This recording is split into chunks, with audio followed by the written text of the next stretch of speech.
All right, what's up guys? Today we're gonna cover 10 tools that will help you speed up your workflow in the shop so that you can make more money and spend less time doing stupid stuff. All right, so before we jump in, we're gonna cover just a few things. Number one, why would you want to reduce the amount of time you spend in the shop? The number one reason is it's gonna bring down your labor costs. Unless you have some really rich clients that can pay whatever you decide to put on the invoice, it's gonna be in your best interest to try and bring your labor costs down as much as possible. Number two, it also helps you be less wasteful. So if you know exactly what you need to use to complete a task, you have less waste when it comes to wood, waste when it comes to time, waste when it comes to, I don't even know, charging the batteries on your tools, little things that all add up in the long run.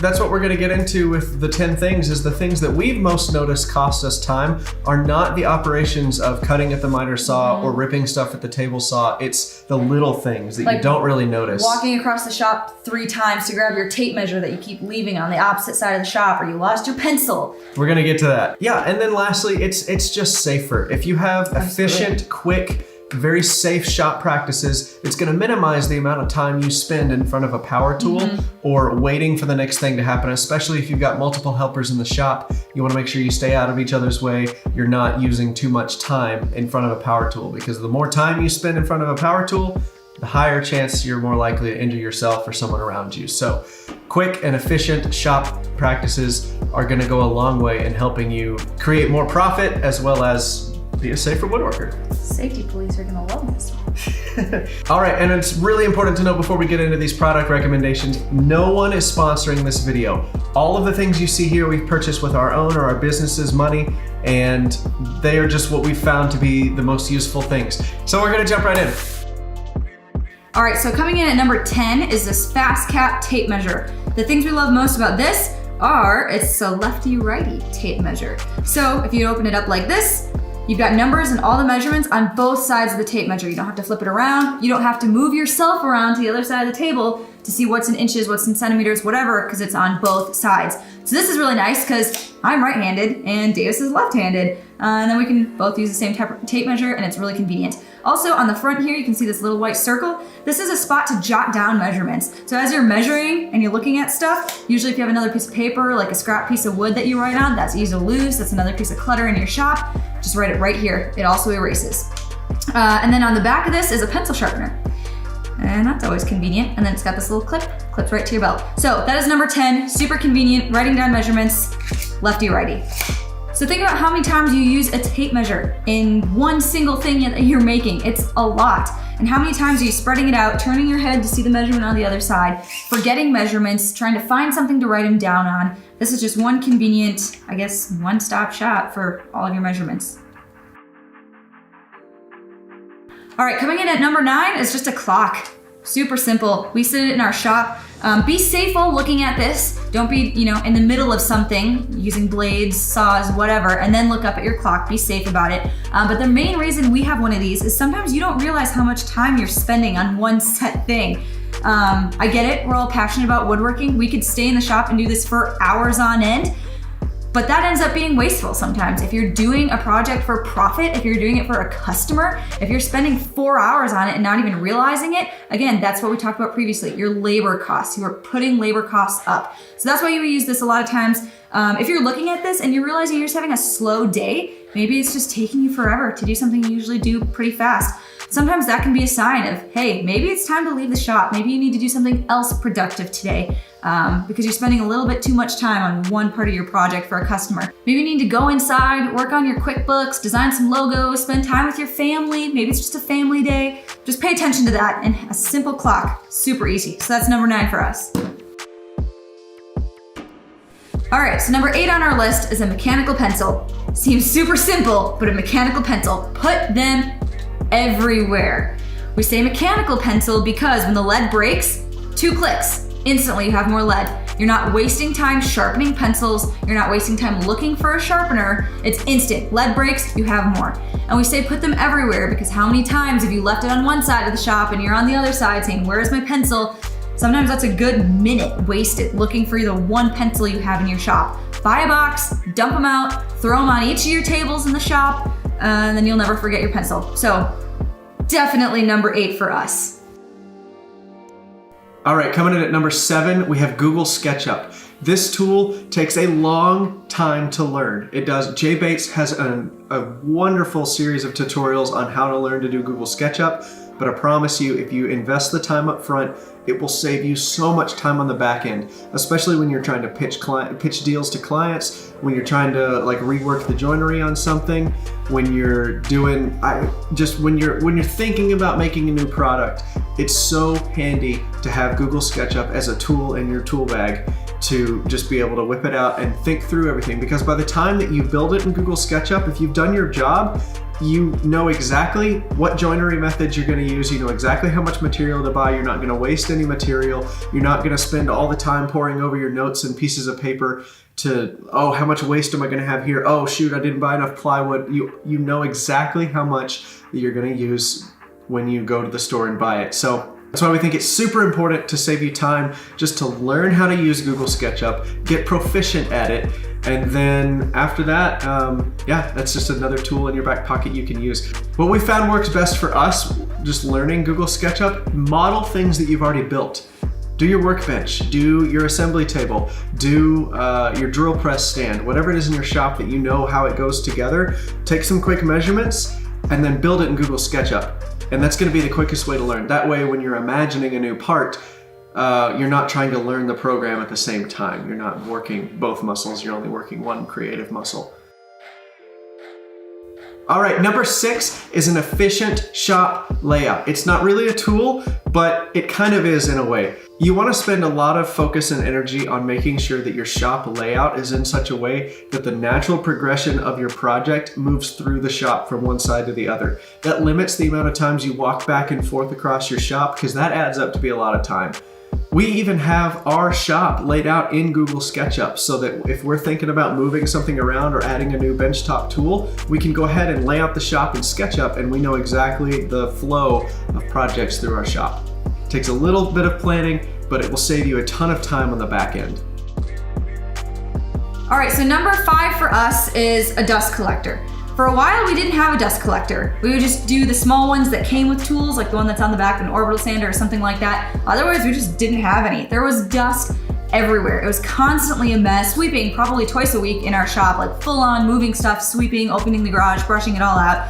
And again, there's a time waster. Anytime you're talking about how frustrating something was because you had to do something so many times, you've officially wasted time and sometimes your own money. Yeah, dust collector, it's awesome. Cleanup is great. But the other aspect that we were kind of looking into when we bought the dust collector was safety, health and safety, I guess. You don't realize how many tiny particles are constantly floating around the shop as you're sanding when you make several cuts all at one time. You know, small particles make it into your lungs easier than larger particles do. And for us, it's just a safety thing. We're in here a lot. So we figured we'd invest in some cleanup and invest in our health a little bit so we're not constantly wearing masks. All right, coming in at number 4 is some sort of heating or air conditioning system. Now, we don't have anything permanent in our garage, but that's something we're definitely gonna fix after we move to the south. I am not gonna spend any time worrying about the amount of money it costs to put in a heating and air conditioning system into our shop. I can't tell you how many times I have wasted an hour or two waiting for the garage to heat up when I could have been working.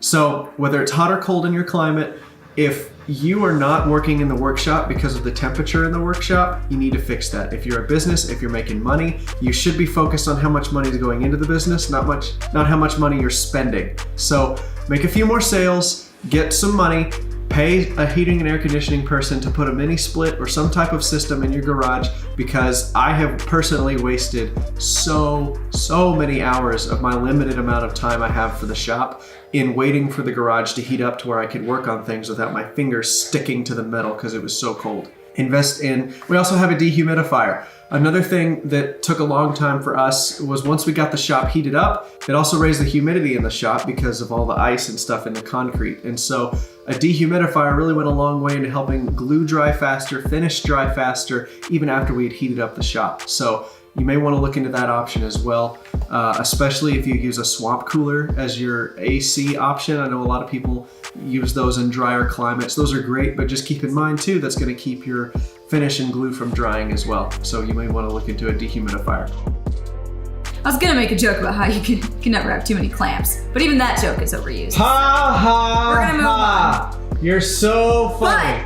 But in all reality, clamps come in at number 3 because they are nice, and I guess you kind of sort of can't ever have enough of them, whatever. So I mean, that just comes with stocking your shop with clamps. If it's something that's gonna save you time and it's saving you a trip to the store 3 times because you figure out you're missing a clamp in a certain size for a desk you're making or whatever, it's worth it just to have them ready instead of wasting time or trying to find a fix that's not a clamp and doesn't work as well as a clamp, and all of a sudden your project looks half as good as it could.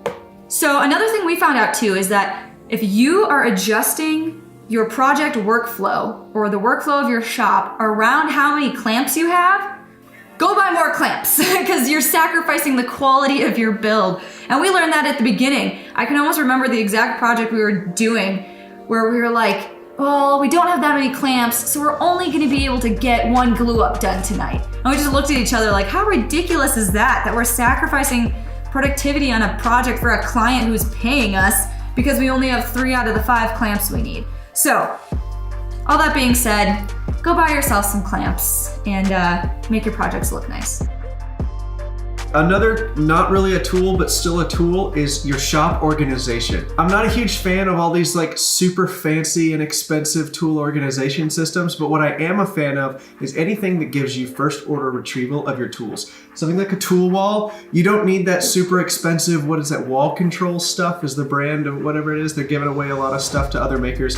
That stuff's nice, but man, is it expensive, and it accomplishes the same exact thing as a piece of plywood with a bunch of nails and screws in it. You want first order retrieval. Whatever's in a drawer, you don't want to be like shuffling and digging under things to try and find the tool, because that's going to add up over time if you need to get in the drawers 5 different times on a build. So focus on making it to where you have shelves or drawers or something like a wall system where all you have to do is look or open a door and grab what you need. It also helps because you can see where something is missing. Oh, do I already have that tool, or do I need to walk all the way across the shop? It's going to save you a lot of time and therefore money to just have first order retrieval on all of your tools. Another thing too, a lot of people like to keep their tools in the nice padded cases or polystyrene blow molded cases that they came in. That's all nice if you're trying to protect your tools, but if you're a shop that's trying to make money, every minute you spend pulling your tools in and out of a box or a bag is a minute lost to the customer that they're not really paying for. So you want to make sure that you've got first order retrieval. If you're afraid of your tools getting broken, you're not thinking correctly about how to use your tools as a business. You shouldn't be babying them. They're tools. They're meant to be dropped and worked and used, and when they're worn out, you buy a new one. That's just how business works. Don't abuse your stuff. You gotta balance it. And then the number one thing, these are not in any order, but the newest thing to us is a new track saw. This made the list for us because, oh my gosh, how much time I wasted trying to come up with different ways to cut giant pieces of plywood because I didn't have a track saw or a very nice circular saw. I had a very cheap circular saw. It was the very first tool I purchased. It was on clearance at Home Depot for like $13 or something, and it was terrible. I have an extra thin blade on it, which I thought was cool when I bought the saw, but you really need a full-size thick blade so it doesn't bend and wobble. Otherwise, you don't get perfectly square corners on your plywood cuts. So I used to spend so much time and effort, like I would even change the design of a project so I wouldn't have to use the circular saw to cut the plywood down. Tons of wasted time. Just get a track saw. It's stupid simple. Like you just lay the track down over your pencil line and then you go. It's that simple. You don't have to have any sort of a door board. You don't have to have any sort of clamping down and then, oh, it moved or there's sawdust in the way or I got off track. Literally lay it down, zip it across, move on to the next thing. I can't tell you how excited we are that we have a new track saw in the shop that will save us so much time. So yes, they're more expensive, but I'm gonna save that much money in labor in the first month that we use it. So it'll definitely pay for itself. Do you have any bonus tips to share? My bonus tip is don't include any bonus tips because your viewers are officially sick of watching. Bonus tips. So, number one, try to find tools that do multiple things. I know that we like to have like unitaskers. It's just like kitchen gadgets. try to avoid buying tools that only do one operation, unless you do a ton of that operation. So an exception would be something like an orbital sander or a Festool domino, something that's really, really good at what it does, but you use it a lot. If you're trying to buy something that is a little jig or something like that that you don't do but like once a month, it might not be worth it for you to buy that jig. You'd be much better off saving your money up to buy a track saw and selling your circular saw than if you bought 1,000 little plastic jigs from somewhere online that really help you with one operation a month. Focus on where you spend most of your time, what kind of projects that you do, which we're coming out with another video soon on projects that are really easy to sell, make you a lot of profit margin, and that are pretty tough to mess up, even if you're a beginning woodworker. So be on the lookout for that video. Until then. What did we miss? Let us know in the comments if there's anything else that makes your top 10 list the thing that saves you the most time. What is your big time saver? So let us know down in the comments. This is one of the best communities as far as helping each other out and sharing tips and tricks, so we'd love to hear what works best for you. Please subscribe if you like us. We put out content like this to help you with your woodworking business every single week. If you are a subscriber, we would also ask that you give us a thumbs up if you thought this video was helpful. We want to grow and share and help build this community into something that's even better than it already is. So that starts with helping some makers make a little bit of extra money during the month to maybe help pay a car payment, buy something for your spouse, or help just pay the rent. Okay, bye. Okay, bye.